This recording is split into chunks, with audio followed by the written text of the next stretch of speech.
En Hechos de los Apóstoles, en el capítulo 2 y en el versículo 47, la palabra del Señor dice lo siguiente: alabando a Dios y teniendo favor con todo el pueblo, y el Señor añadía cada día a la iglesia los que habían de ser salvos.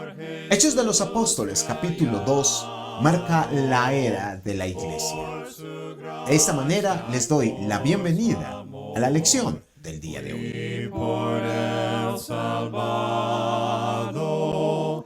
El día de Pentecostés, en Hechos de los Apóstoles, capítulo número 2, se caracterizó por la predicación del Evangelio. Fue un día de evangelismo o de evangelización.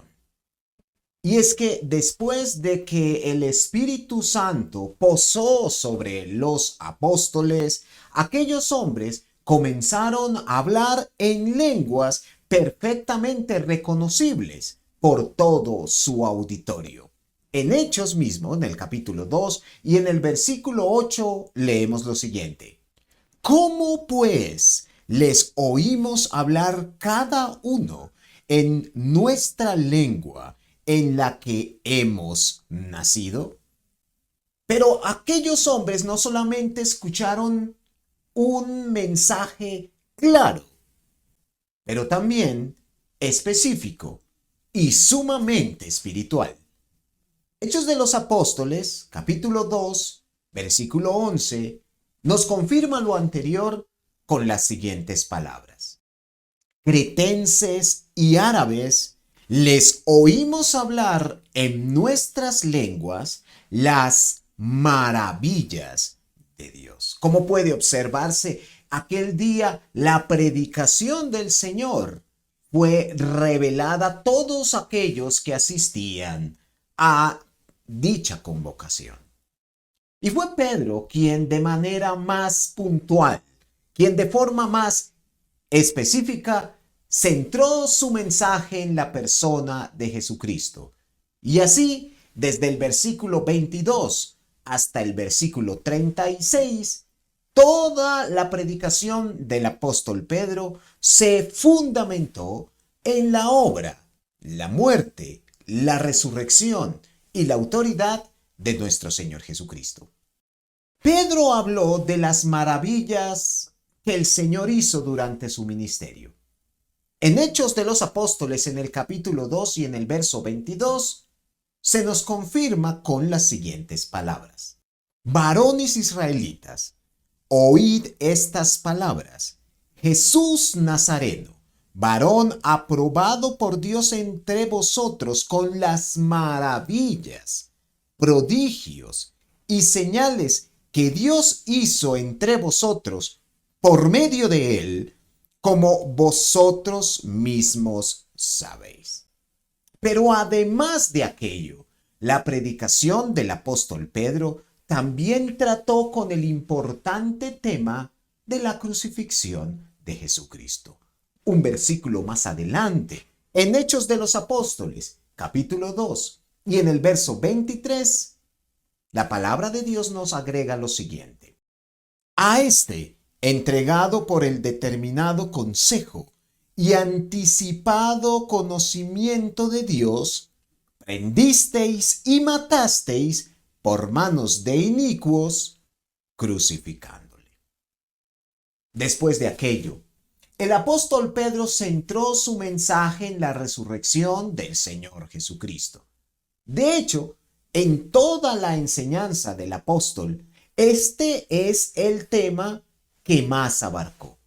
Podemos decir entonces que la resurrección del Señor Jesucristo es el tema fundamental, es el tema vital por excelencia en relación con la predicación del Evangelio y con el evangelismo mismo. Para destacar todo el contexto, leamos lo que dice la palabra de Dios en Hechos de los Apóstoles, capítulo 2, y en el verso número 32. A este Jesús resucitó Dios, de lo cual todos nosotros somos testigos.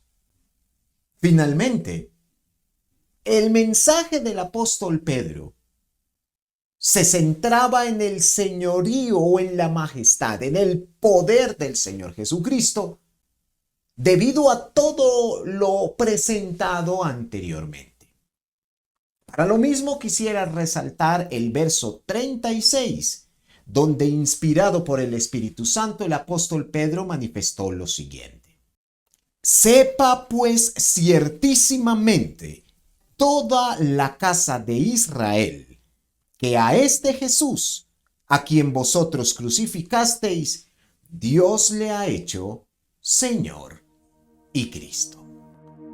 Como podemos observar entonces, el derramamiento del Espíritu Santo sobre los apóstoles tuvo un propósito específico: el que las personas pudieran escuchar acerca de la persona, la obra, de la muerte y de la resurrección del Señor Jesucristo, para que de esta manera estuviera dicho auditorio preparado para aquello que Dios le demandaba. Y es que al tener conocimiento sobre quién es verdaderamente el Señor, mucho más fácilmente se podrá llevar a cabo aquello que Él nos demanda. Desde ya les invito para que me acompañen en la próxima lección, donde estaremos analizando todo aquello que exigió el Señor Jesucristo a través de la revelación del Espíritu Santo por medio de los apóstoles, para que la era de la iglesia en la cual estamos pudiera dar inicio. Muchísimas gracias por su atención. El Señor les bendiga ricamente. Hasta pronto, mis hermanos y amigos.